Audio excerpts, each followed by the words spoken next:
국민일보 인터넷 독자 게시판에 이런 글이 떴습니다. 걸들의 명단.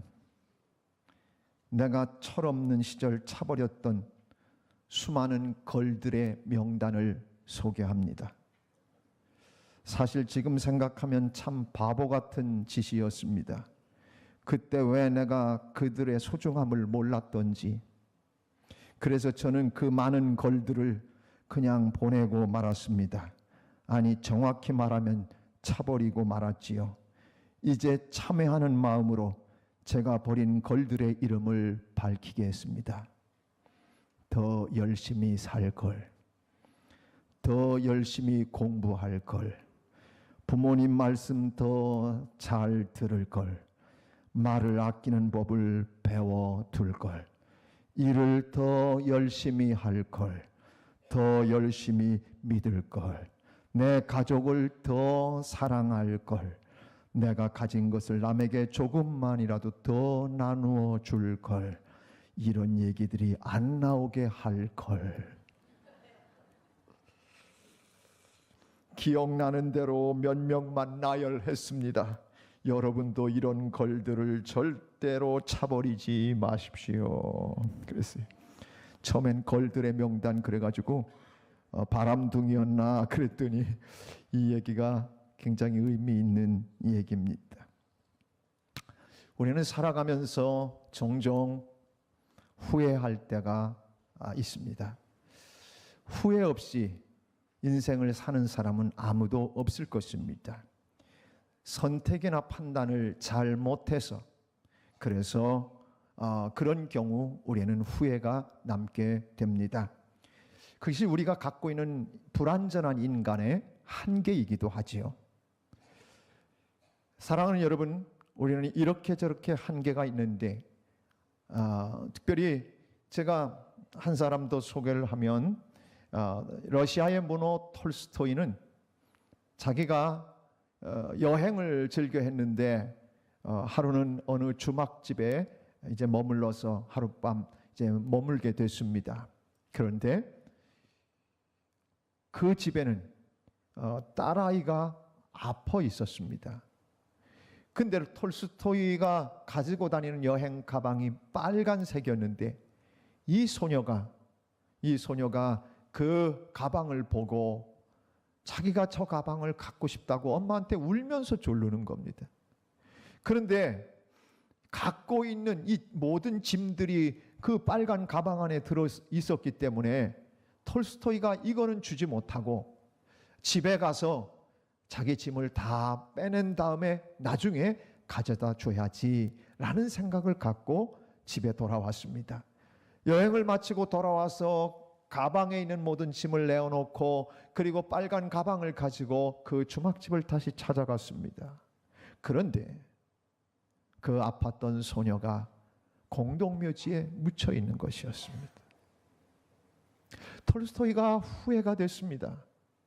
내가 그때 그 빨간 가방을 차라리 주었더라면, 그랬으면 이렇게 이 아이가 빨리 가지도 않았을지도 모른다는 생각이 드니까 굉장히 마음이 괴로웠습니다. 그래서 그 가방을 가지고 가서 그 소녀의 묘지 앞에 빨간 가방을 내려놓고 비석을 세워줬습니다. 그리고 그 비석에는 이런 글귀를 새겨 주었다고 합니다. 사랑은 미루지 말라. 따라서 하시길 바랍니다. 사랑은 미루지 말라. 여러분, 그 사람이 내 곁에 있을 때, 그리고 그 사람이 내 옆에 있을 때 잘해.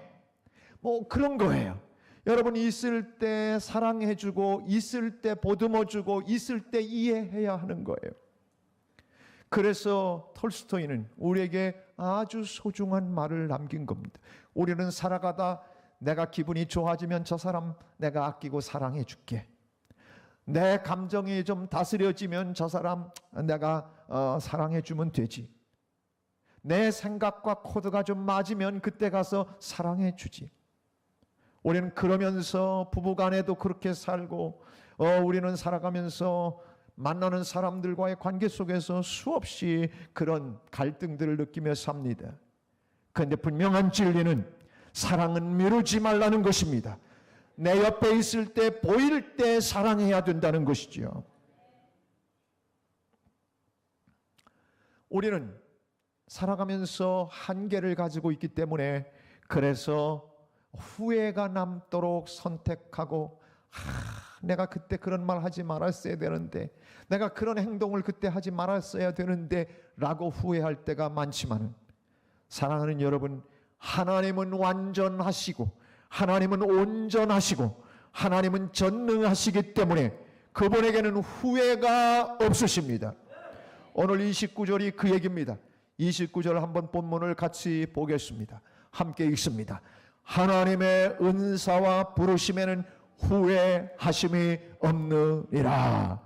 하나님이 부르시는 부르시고 또 하나님이 주시는 은사에는 결코 후회하심이 없느니라. 이 얘기는 1차적으로 무슨 얘기냐면, 이스라엘 백성들, 하나님의 백성들이었던 이스라엘 백성들이 예수 그리스도를 받아들이지 아니하고 십자가에 못 박음으로 인해서, 그리고 유대인들로 인해서 복음이 이방으로 번져가기 시작했다는 사실을 우리는 요즘 로마서를 통해서 계속 보고 있습니다. 근데 이 이야기가 바로 그겁니다. 만약에 이스라엘 백성들이 복음을 그냥 기쁘게 받아들였더라면 그 복음이 이방인들에게까지 전달되지 못했을 거라는 이야기입니다.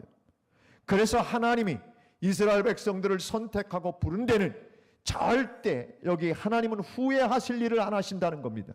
바꿔서 얘기하면 하나님이 이스라엘을 선택하신 데는 분명히 이유가 있고, 그 조상들 아브라함 때부터 선택해서 쭉 역사 가운데 그들을 사랑하고 변함없이 끊임없이 그들을 사랑하셨다면, 앞으로도 하나님이 이 사실엔 변함이 없이 반드시 이스라엘 백성들도 언젠가는 구원의 품으로 돌아오게 될 것이다. 이것이 1차적인 얘기입니다.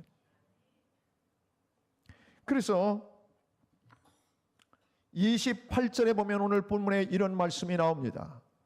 복음으로 하면 그들이 너희로 말미암아 원수된 자요.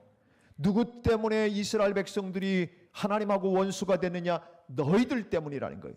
이방인을 구원하시기 위해서 어쩔 수 없이 하나님이 이스라엘 백성들의 마음을 닫아서 하나님과 원수되게 해서 복음이 이방으로 번져나가게 했다는 거예요. 그러나 조상들로 이야기하자면, 조상들로 말미암으면 이스라엘 백성들은 하나님의 사랑을 조상 때부터 받은 사람들이다. 그래서 25절에는 이렇게 얘기합니다. 25절 말씀으로 돌아가면, 형제들아 너희가 스스로 지혜 있다 하면서 이 신비를 너희가 모르기를 내가 원하지 아니하노니, 이 신비는 이방인의 충만한 수가 들어오기까지 이스라엘의 더러가 우둔하게 된 것이라. 무슨 얘기입니까?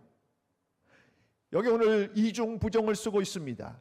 이 신비를 너희가 모르기를 내가 원하지 아니하노니, 이중 부정은 긍정입니다. 강한 긍정입니다. 다시 말해서 모르기를 원하지 아니한다고 하는 얘기는 반드시 너희들이 이 신비를 알아야 된다.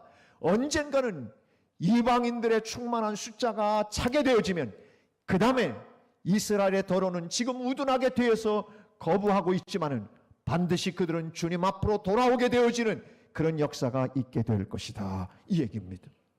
그래서 26절, 27절은 이렇게 말씀합니다. 그리하여 온 이스라엘이 구원을 받으리라. 온 이스라엘이 구원을 받으리라. 기록된 바 구원자가 시온에서 오사 야곱에게서 경건하지 않은 것을 돌이키시겠고, 이 말씀은 이사야서의 말씀을 인용한 거예요. 그런데 이 말씀이 결국은 무슨 얘기냐면, 시온에서 구원자가 시온에서 난다. 예루살렘 거기에 있는 시온산, 예루살렘 성전이 있는 바로 구원의 역사가 이 예루살렘과 시온을 빼놓고는 이야기할 수 없다. 이런 이야기입니다. 예수님이 이 땅에 오실 때 초림이라고 얘기합니다. 처음 오신 것을 탄생을 초림이라고 합니다. 그때의 시온 예루살렘을 중심으로 하나님의 구원의 역사가 번져갔습니다. 앞으로 주님이 다시 오실 그날, 재림하시는 그날 이 땅에서 이방인의 충만한 숫자가 차게 되어지면, 그러면 반드시 이스라엘도 하나님을 받아들여 그들도 다 구원으로 돌아오게 될 거다, 이 얘기를 해주고 있는 겁니다. 사랑하는 여러분, 지금 우리 기독교에서 이 구원의 역사관 때문에 많이 이야기하는 것이 바로 그런 겁니다. 지금 예루살렘 회복 운동들을 펼치고 있습니다. 복음의 마지막은 결국은 다시 예루살렘으로 돌아가, 예루살렘에서 시작됐던 이 복음이 다시 예루살렘으로 돌아가게 돼서, 그래서 예루살렘과 온 이스라엘의 구원이 이루어지게 되어지면 그때에 주께서 다시 오시는 재림의 때가 된다는 것입니다. 그래서 우리 기독교가 Back to 제루살렘 운동을 펼치고 있습니다. 그리고 지금도 많은 유대인들은 어떻게 합니까? 예수 그리스도를 안 믿어요. 자신들의 이 구약 성경, 그리고 그들이 믿는 하나님, 유대교의 하나님, 그들은 아직도 그렇게 믿고 있어요. 십자가에 처형되신 예수 그리스도가 메시아가 아니라고 생각하는 이런 오랫동안의 전통과 생각으로 그들은 예수를 버렸어요. 그러나 이제 유대인들 가운데서도 예수 그리스도가 우리의 메시아다, 구세주다라고 하는 사람들이 많이 나타났습니다. 그런 사람들을 가리켜 메시아닉 주 이렇게 얘기합니다. 메시아를 믿는 메시아닉 주, 바로 유대인들 가운데서 이런 사람들이 많이 나타나기 시작했는데, 언젠가 이스라엘의 복음이 다시 들어가 우리로부터 시작됐던 이 복음을 붙들고 하나님의 백성들이, 이스라엘 백성들이 다시 주님의 품으로 돌아오는 역사가 일어나게 될 것이라고 하는 것이 오늘 사도 바울이 세계의 역사관, 구원관에 대해서 오늘 본문에서 확실하게 이야기하고 있는 것입니다. 마지막 32절은 한번 여러분은 32절을 보면 이렇게 되어 있습니다. 하나님이 모든 사람을 순종하지 아니하는 가운데 가두어 두시면, 지금 이스라엘 백성들을 순종하지 않는 가운데 그냥 가두어 두고 계시다는 거예요. 그건 왜 그러냐면 모든 사람에게 긍휼을 베풀려 하면은, 이방인들에게까지 긍휼을 다 베푼 다음에 이 긍휼이 다시 이방인들에서부터 이스라엘 백성들로 돌아가게 돼서 모든 하나님의 긍휼을 온 세계가 맛보게 될 거다라고 하는 이야기입니다. 오늘 가장 그래서 모든 것을 집약해서 한 딱 중요한 포인트의 말씀이 29절입니다. 29절 우리 다시 한번 읽어봅니다. 시작. 하나님의 은사와 부르심에는 후회하심이 없느니라. 하나님이 이스라엘을 선택한 거, 만약에 이스라엘을 버리려고 작정하셨다면, 그렇다면 하나님의 부르심에 뭔가 변경이 일어났다면 하나님은 전능하신 하나님이 아니라는 겁니다. 하나님은 절대, 인생들은 후회가 있지만 하나님은 절대 후회하지 않으시는 분이십니다. 여러분, 민수기 11장에 가보면 이런 말씀이 나옵니다. 민수기 23장 19절 말씀입니다. 23장 19절에 보면 하나님은 사람이 아니시니 거짓말을 하지 않으시고, 여러분 이 얘기는 무슨 얘기입니까? 하나님은 사람이 아니시니 거짓말을 하지 않으신다. 사람은 거짓말을 한다는 겁니다. 여러분, 내가 물어보나만 합니다. 나는 일평생 거짓말 한 번 안 하고 살았다, 그런 사람 있으면 손도 들지 마십시오. 그런 사람 없습니다. 하얀 거짓말도 다 거짓말이에요. 거짓말을 하지 않으시는 분이 누구냐? 인생은 거짓말을 하고 살지만 하나님은 거짓말을 안 하신다는 겁니다. 그리고 하나님은, 인생은 후회가 있지만 하나님은 후회가 없으시도다. 무슨 얘기예요? 이스라엘 한번 선택하셨으면 그 이스라엘 선택한 거 절대 후회하지 않으신다는 거예요. 여러분, 후회하지 않으신다. 그래서 그 말씀하신 바를 반드시 행하시고 하신 말씀을 반드시 실행하신다, 이런 얘기입니다.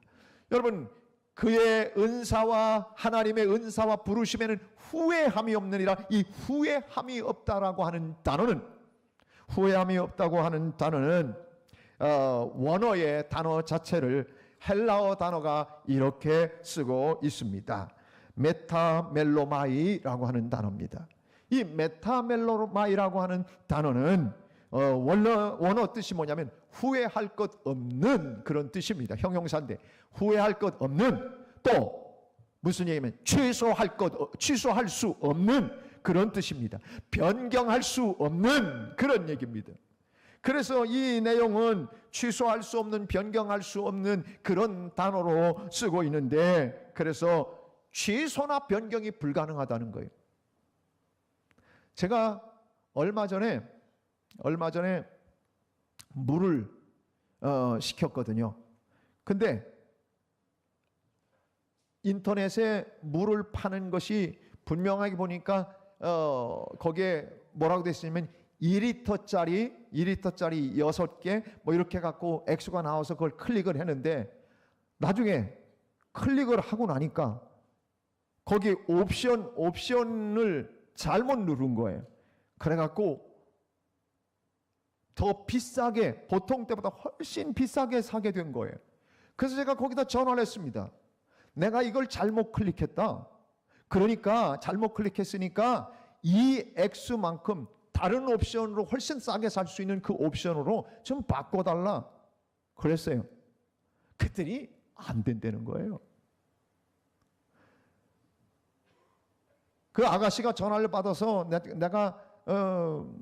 내가 똑같은 그 옵션을 잘못 클릭한 거니까 한 번 더, 그러면 누구한테 이걸 한번 얘기할 수 있느냐, 그만큼의 액수를 다른 옵션에 물로 보내주면 훨씬 더 여러 개가 더 오는 거예요.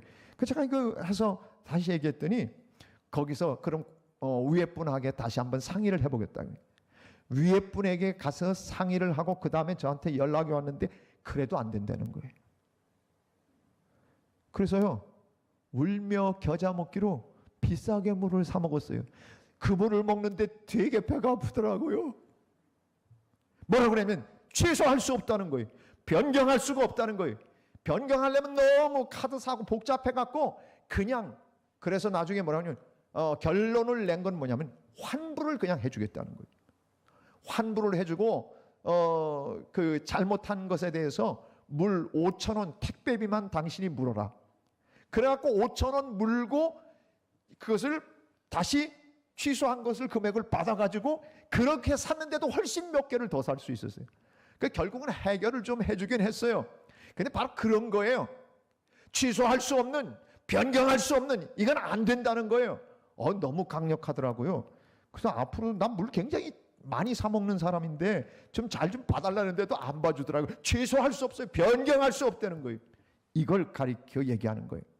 한번 해병은 영원한 해병, 뭐 그런 건가요?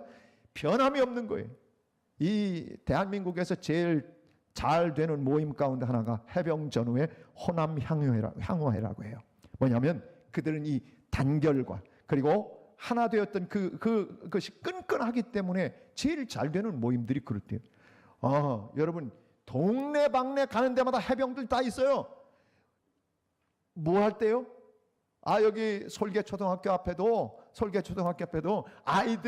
아이들이 학교 올 때, 등굣길 하굣길 때 꼭 해병대가 거기서 같이 정리를 해요. 헌신적이에요. 참, 동네 가는 데마다 해병전후에 없는 데가 거의 없어요. 우리 김인철 목사님도 해병이에요. 해병.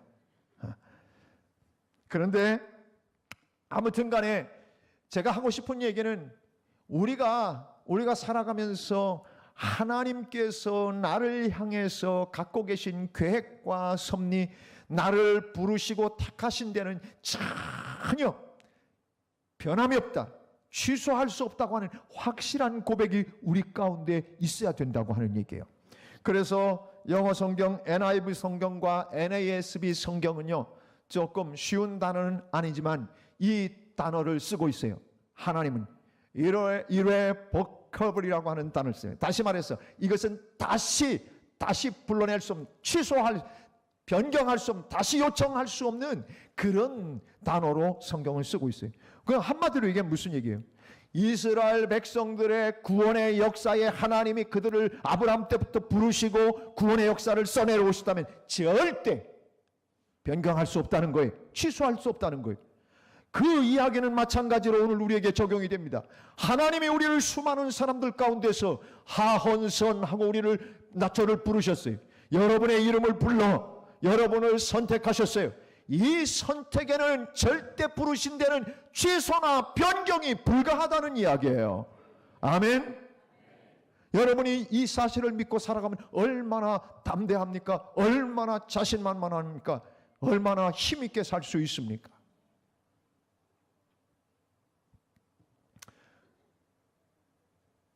저는 제가 목회하면서 하나님의 시그널, 하나님의 신호가 있기 전에는 내가 내 자리를 뜨지 않는다라고 하는 철칙이 있습니다. 제가 만납교회 부목사로 담임 목사님을 모시고 담임 목사님이 저에게 부르면서 이렇게 얘기를 하셨습니다. 하 목사, 나를 와서 한 3, 4년만 도와줘. 그러면 3, 4년만 도와주면 내가 신도시의 교회를 져주든지 아니면 우리 교인들을 띄워서라도 내가 개척해 줄 테니까 안심하고 그 다음 하목사가 다음 목회에 대해서 걱정하지 말고, 제가 그때 단독 목회를 하고 있었을 때거든요. 그러니까 다시 부목으로 갔다가 목회 자리가 안 나면 고민이 되니까 그런 이야기를 드렸더니 걱정하지 말라고 그래서 만납교회를 가게 된 겁니다. 그런데 만납교회가 건축을 시작했고요. 그러면서 5년의 세월이 흘렀습니다. 제가 한 교회 초빙을 받을 수 있는, 서울에 있는 교회에서 초빙 받을 수 있는 가능성이 열려져서 제가 그곳에 설교를 하러 2번이나 다녀왔습니다. 담임 목사님이 저한테 그러는 거예요. 하 목사, 내가 지금 이런 기회가 왔을 때 하 목사를 보내주는 것이 맞는데 하 목사, 나 몇 년만 좀 더 도와줘. 몇 년만 더 도와줘. 그래서 제가 원래 정이 많은 사람입니다. 아무도 안 믿나 혹시? 제가 정이 많아서 담임 목사님이 그렇게 얘기해서 제가 답변을 했습니다. 목사님, 알았습니다. 제가 이번 기회에 이렇게 임지를 결정하지 않겠습니다. 그리고 났는데요, 교회가 만납교회가 저렇게 짓고 나서 빚이 너무 많아가지고 우선 신도시에 교회를 개척해 줄 수 있는 그런 시간들, 아이고, 그러다 보니까 10년이 지나고 말았습니다. 저는 그런데 우리 동기생들이 저하고 모였을 때 그렇게 얘기를 했어요. 몇 명 안 되는 목회하는 동기들이 모이면, 야 헌선아, 넌 언제까지 부목할래? 제가 10년 동안 부목을 하고 있으니까 우리 친구들이 걱정이 되는 거예요. 목회지가 있어야 돼. 단독 목회를 해야지. 언제까지 부목사 할래? 제가 그랬어요. 그때마다. 걱정하지 마. 내가 그릇을 준비하면 하나님은 반드시 임지에 갖다 놓을 거예요. 그렇게 얘기했어요. 그리고요, 제가 여기 죽전 막 아파트 올라올 때 쳐다보면서 제가 그랬어요. 하나님, 제가 10년 동안 만납교회에서 부목사 생활을 하니까 대도시에 있는 사람들하고 이게 커뮤니케이션이 잘 되고 제가 그렇게 훈련을 받았기 때문에 신도시에서 저도 목회를 하게 해 주십시오. 하나님 앞에 제가 늘 그렇게 기도했어요. 이제 여러분들이 아멘을 할 차례입니다. 그래서 하나님이 이미 목사님이 개척을 해놓으신 5년이 지난 이 갈릴리 교회에 오게 해 주셨습니다. 4층은 타교인들이 많으신가 봐요. 아멘을 별로 안 하시고 계시는 것 같아요. 저는 그렇게 생각했습니다. 하나님이 내 모든 인생의 주관자가 되시기 때문에 하나님의 신호가 없으면 그 자리를 떠나지 말아야 된다. 어떤 목사님들은요 3년 주기로 옮겨. 3년 주기로. 내가 생각해 봤어요. 야, 그 목사는 참 좋겠다. 설교 준비 3년만 해놓으면 다시 리바이벌하고 가서 또 다시 리바이벌하면, 야, 설교 준비 안 해도 좋겠다. 그런데요, 제가 그때마다 제 마음속에 생각하는 게 있어요. 하나님이 내 인생에, 내 목회 인생에 하나님이 여기까지 오게 하셨다면 하나님의 영광을 볼 때까지는 내가 이 자리를 떠나지 않으리라. 그래서 19년 동안 여기서 목회했고, 오늘 정말 어느 교회도 부럽지 않은 이 갈릴리 교회에서 아름다운 주의 영광을 보고 있는 것입니다. 하나님이 우리를 택하고 부르실 때는, 저는 청소년 시절에 한 번, 그리고 군대에 있을 때 또 한 번, 제가 목사가 되려고 하는 것을 한번 뒤집으려고 생각을 했어요. 너무 힘들다. 저희 아버님이 개척교회 하는 청소년 시절에는 너무 가난해서 이 가난을 나는 싫어. 그래서 청소년 시절에 내가 그 가난을 대물림하지 않겠다고, 그리고 거부했습니다. 목회자의 길을. 저는 어려서부터 아버님이 목회자로 바치겠다고 선언하고 서원한 사람입니다. 어렸을 때부터 그렇게 살아왔습니다. 그런데 환경을 보니까 목회는 이거 진짜 너무 힘들겠구나. 제가 그래서 청소년 시절에 고등학교 때 국문학과를 가기로 결정을 했습니다. 그런데 저희 어머님이 속으로 울으셨대요. 너무 가난한 것을 보는 우리 아들이 그렇게 어렸을 때부터 목사가 되겠다고 하더니 이제 그 마음에 상처가 돼서 목사가 되지 않겠다고 하는 걸 보면서 저희 어머님이 속으로 울으셨대요. 근데 하나님의 계획은 놀라워서 대학생 선교회 고등부의 하이 CCC에 제가 들어가서, 그리고 임원 활동을 하면서, 그리고 청계산 기도원 앞에 있는 성화산 기도원에 3일 금식하면서 임원들 수련회를 하고, 근데 그때 하나님이 성령의 뜨거운 감동을 저에게 주셨습니다. 제가 집으로 돌아와서 어머님께 그렇게 얘기했습니다. 엄마, 나 목회자가 될게요. 주여, 너무 심각했습니까? 엄마, 그 당시 다 제 도시락은 보리밥만 싸던 때입니다. 우리 식구들은 다 밀가루만 먹던 때입니다. 그런데 제가 어머니께 다시 돌아와, 어머니, 엄마, 나 목회자 될 거예요. 하나님이 군대에 있는 동안에도 목회자들이 너무 많이 배출되니까 제가 마음으로, 목사 되겠다는 사람들이 이렇게 많아졌어? 그래서 마음속으로 우리 고모부가 요직에 있었어요. 너 뒷보장 다 해줄 테니까 군대 그냥 있어라. 군대 공군장교, 얼마나 좋으냐. 그냥 있으면 너 영광급 되는 거라는 거 뒤에 걱정할 것도 없다. 다 밀어줄게. 우리 동기가 별도 달았어요. 근데 그때 제 마음속에 또 한 번 갈등이 일어났어요. 그래, 뭐 신학생들은 이렇게 많이 갈 데도 없이 많이 뽑고, 제가 목회하지 말을까? 군대 그냥 있을까? 그랬는데요. 그 이후로부터 고열이 나기 시작했어요. 40일 동안 없는 고열이 나는데요. 입술이 새까맣게 타들어가는 거예요. 방법이 없었어요. 3일 동안 고열로 그렇게 하니까 온몸이 타들어가는 거예요. 제가 하나님 앞에 무릎 꿇고, 그 비옥히 바닥에 무릎 꿇고 제가 하나님 앞에 기도했어요. 하나님, 살려주십시오. 제가 목회 안 한다는 소리는 다시는 안 하겠습니다. 여러분은 웃으면서 이 소리를 듣지만 저는 그때 심각했습니다. 그 이후로부터 내가 목회 안 한다는 소리 한 번도 하나님 앞에 내 중심으로 나 이제 목회 때려치겠습니다 하지 않았습니다. 그때 관 두질 그러겠냐고 쳐다보는 사람이 없어요. 아무도 없어요. 사랑하는 여러분, 제가 이런 생각을 해봐요. 하나님이 나를 선택하고 부르신 데는 분명한 뜻이 있고, 이대에 걸쳐서 우리 아버지도 9.28 수복대의 목숨을 살려줘서 예수주의 때문에 살았어요. 9.28 수복되면서 공산당들이 와서 다 총 쏘고 죽이고 갈 때 저희 아버님 찾아냈는데 이렇게 물었다고 했잖아요. 당신은 미제국주의를 원하냐 아니면 공산주의를 원하느냐. 다 아군 복장을 하고 와서 세검정에 와서 저희 아버님을 불러냈어요. 젊었을 때 삼각산 기도원 삼각산에 올라가서 기도하고 살 때.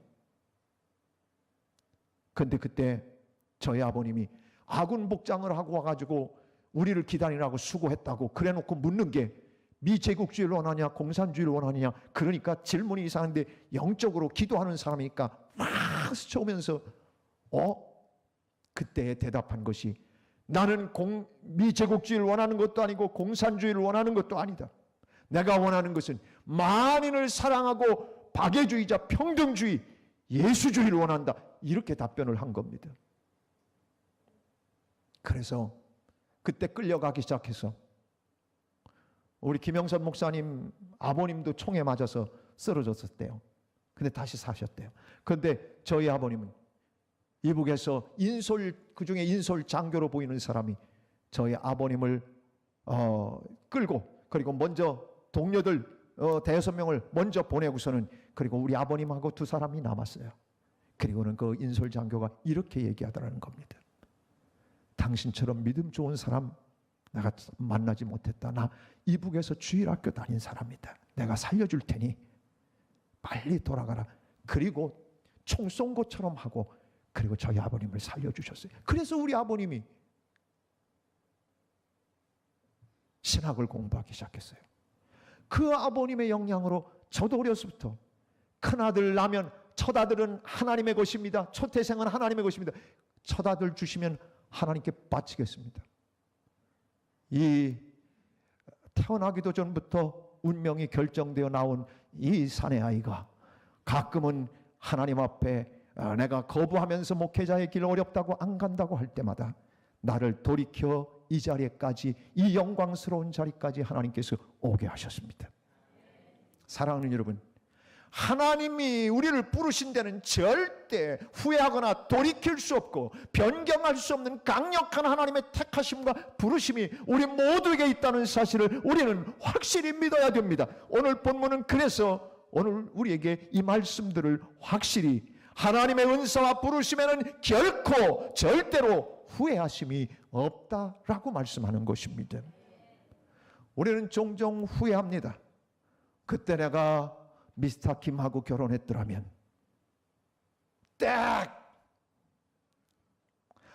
그때 내가 미스 리를 만났어야 되는데 그거 아니에요. 예수 그리스도의 사람들은 어떻게 생각하고 살아야 하냐면, 내 인생의 모든 것을 하나님이 정하고 계시기에 내가 그 사람을 만난 것이 분명한 뜻과 섭리가 있다, 이렇게 믿고 살아야 되는 것입니다. 그게 바로 에베소서 1장의 3절부터 6절까지 그 이야기가 나옵니다. 에베소서 1장 3절에서 6절을 보겠습니다. 찬송하리로다. 하나님 곧 우리 주 예수 그리스도의 아버지께서 그리스도 안에서 하늘에 속한 모든 신령한 복을 우리에게 주시되, 하나님이 우리를 부르신 이유가 어디 있는 줄 아십니까? 우리를 택하신 데는 하늘에 속한 모든 신령한 복을 우리에게 주시려고 부르신 것입니다. 4절은 곧 창세전에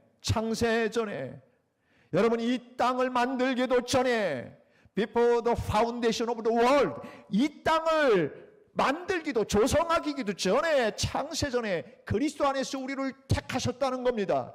그리고 우리를 어떻게 하냐? 거룩하고 흠이 없게 만드시려고 계획하셨다는 거예요. 여러분, 지금의 나를 봅니까? 아닙니다. 하나님 앞에 설 때의 나를 보십시오. 얼마나 하나님이 또 거룩하고 흠없게 영화스러운 자리에 우리를 세우실 것인가. 그런데 5절 말씀에서는 5절 했습니까? 5절 요거 해야죠. 5절 같이 한번 읽어봅니다. 그 기쁘신 뜻대로 우리를 예정하사 예수 그리스도로 말미암아 자기의 아들들이 되게 하셨다. 여러분, 하나님은 기쁘신 뜻대로 우리를 예정하셔서, 창세전부터 예정하셔서, 우리 예수 믿은 게 몇 년 안 된 것이 아니라 하나님의 계획 속에 창세전부터 우리를 예정하시고 계획하셔서, 그래서 예수 그리스도로 말미암아 자기의 아들과 딸이 되게 하셨다는 것입니다. 여러분, 우리가 그냥 예수 믿게 된 것이 아닙니다. 오늘 나를 부르신 것은, 하나님이 나를 부르신 것은 그냥 부르신 것이 아니라 우리의 택함과 부르심에는 반드시 후회함, 변경함이 없는, 취소할 수 없는 그런 은혜가 우리에게 있는 것입니다. 그래서 6절은 이렇게 말씀합니다. 이는 그가 사랑하시는 자 안에서 우리에게 거저 주시는 바 그의 은혜의 영광을 찬송하게 하려는 것이라. 우리를 부르신 목적이 뭡니까? 이 땅에서 그럭저럭 살다가 오라는 것이 아닙니다. 이 땅에서 남들처럼 그렇게 살다가 오라는 것이 아닙니다. 주님이 주신 은혜의 영광을 찬송하게 하려는 것이라고. 그 찬송을 부르고 많은 사람들 앞에 주님의 이름을 드높이고 주의 영광과 주의 은혜를 나타내게 하기 위해서 우리를 선택하셨다는 것입니다. 이걸 믿고 사는 사람은 지금의 삶에 안주하지 않습니다. 지금의 삶 때문에 좌절하지 않습니다. 지금 내 앞에 놓여진 일들 때문에 실망하지 않습니다. 왜? 하나님의 구원의 계획은 결국 은혜의 영광을 찬송하게 하시려는 하나님의 분명한 계획이 내게 있는 줄 믿는 사람은 주님과 함께 멋진 인생을 걸어가게 되어져 있는 것입니다.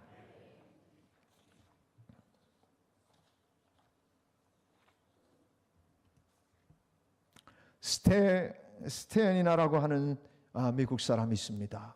이 사람은 척추암 3기가 돼서 그래서 구제불능 그리고 곧 죽음으로 가게 되어지는 사형 선고를 받았습니다. 이 사람이 라디오 방송국을 경영하고 있었던 사람입니다. 그래서 이 스테니나가 방송국에 요청을 했습니다. 전국에 있는 크리스찬들에게 자기가 이 척추암에서 회복되게 좀 기도해달라고 부탁을 했습니다. 기도해서 내가 곧 하나님이 고쳐주신다면 내가 반드시 큰 일을 하면서 일평생 살겠습니다. 그러면서 기도를 요청했습니다. 중보 기도들을 곳곳에서 사람들이 해주기 시작했는데 사랑하는 이 스탠이라고 하는 사람이 척추암 3기에서 나았겠습니까? 나았겠습니까? 안 나았으면 내가 왜 얘기를 합니까? 나았습니다. 그러면서 그가 낫게 되면 내가 마음에 간직한 것이 있습니다. 그래서 그가 간직한 것 5가지를 실천하며 살았습니다. 5가지가 뭐냐면 하나님께 평생을 두고 감사하면서 살리라. 평생을 감사하며 살리라. 2번째, 나 다시 회복시켜주면 누구에게도 상처 주지 않고 살리라. 상처 주지 않고 사는 인생. 3번째, 성내지 않고 기쁨으로 사람들을 대하며 살리라. 이게 3번째입니다. 4번째, 주님이 기뻐하는 일을 매일 3가지씩 실천하리라. 주님이 기뻐하는 일 3가지를 반드시 매일매일 하겠다.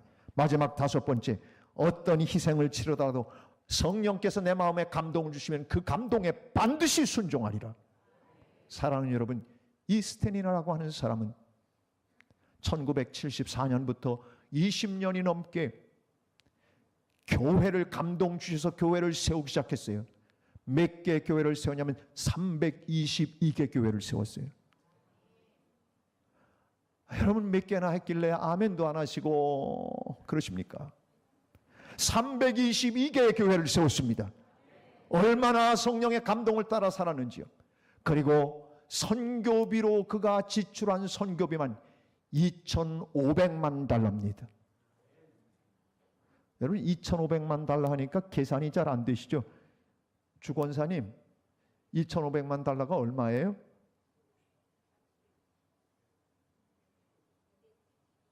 (270억) 그냥 270억인 줄 아시면 돼. 그냥 뭐 따지려고 하지 마세요. 우리가 살아가면서 100만 달러가 있으면 100만 장자라고 얘기합니다. 그런데 100만도 아니고 2,500만 달러를 선교비로 지출하는 능력의 사람이 됐어요. 척추암 3기로 완전히 끝난 인생이었는데 하나님의 선택과 부르심에는 여러분 중간 결산하지 마시기를 바랍니다. 오늘 지금 이 순간이 나의 결산이라고 생각하지 마십시오. 하나님이 그를 통해서 놀라운 역사들을 이루어 가셨습니다. 이 믿음을 갖고 있는 사람은 흔들리지 않습니다. 제가 한 사람 이야기를 더 마지막으로 여러분에게 소개하려고 합니다. 이동원 목사님, 지구촌 교회를 담임하셨다가 은퇴하신 이동원 목사님이 쓰신 글인데 그대로 읽어드리겠습니다. 제가 아는 믿는 형제 중에 중소기업을 운영하는 분이 있었습니다. 가끔 이분 회사에 가서 예배를 인도하곤 했습니다. 그런데 이분이 여러 해 전 갑자기 믿음이 좋아지더니 회사에서 세금을 정직하게 보고하고 내기로 결심을 했다고 했습니다. 그 결과로 회사가 망했습니다. 여러분, 세금 제대로 꼬박꼬박 내서 그래서 망했다는 겁니다. 그러니 여러분, 이 목사님이 그래서 제가 위로차 만났더니 놀랍게도 담담해요. 괜찮으냐고 물었더니 올바르게 살려고 하다가 망했으니 후회가 없다는 것이었습니다. 근데 얼마 후 그 회사에 나가던 간부 직원 한 분이 우리 교회에 나온 일이 있었습니다. 그분이 예수 잘 안 믿던 사람인 걸 알았기에 그날 어떻게 나오셨느냐고 물었습니다. 그랬더니 의외의 이야기를 하는 것이었습니다. 자기는 예수님 뜻대로 하다가 회사가 망했으니 사장님이 이제부터는 예수 안 믿을 줄 알았다는 것입니다. 그런데 여전히 예수 믿고 예수 믿는 사람답게 회사 정리하여 직원들에게 나눠줄 거 모두 나눠주고, 우리 회사 사장이 믿는 하나님은 그 모습을 보면서 우리 회사 사장이 믿는 하나님은 진짜 하나님이고 진짜 예수님이라고 생각되어 자기도 그리고 그 여러 직원들이 함께 예수를 믿기로 결정했답니다. 그때 저는 비로소 이분이 망하지 않은 것을 깨달았습니다. 비록 회사는 넘어졌지만 그 결과로 이 소중한 영혼들을 구원했다는 사실을 알게 됐습니다. 비로소 이분이야말로 영적인 부여를 추구한 것을 깨달은 것입니다. 저는 최근에 이분이 훌륭하게 재기했다는 소식을 들었습니다.